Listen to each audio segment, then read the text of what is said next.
ఒకనాడు శ్రీనివాసుడు కొండలన్నీ దిగి అగస్త్య మహర్షి ఆశ్రమానికి వెళ్లి, ఓ మహర్షి, నన్ను శ్రీనివాసుడు అని పిలుస్తారు. మీ ఆశ్రమంలో అనేక గోవులు ఉన్నాయని విన్నాను. వాటిలో ఒక గోమాతను నాకు దానం చేయగలరా అని అడిగాడు.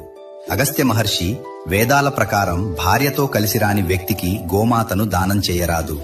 కావున మీరు మీ సతీమణితో రావాలి అని చెప్పారు. తరువాత పద్మావతి సమేతుడై శ్రీనివాసుడు మళ్లీ వచ్చారు.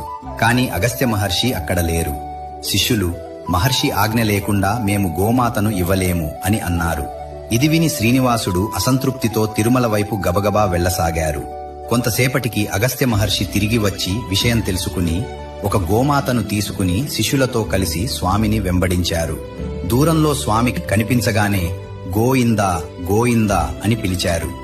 అంటే గోవును స్వీకరించండి స్వామి అని. కాని వెంకటేశ్వర స్వామి ఆ పిలుపులను పట్టించుకోకుండా ముందుకు సాగి అదృశ్యమయ్యారు.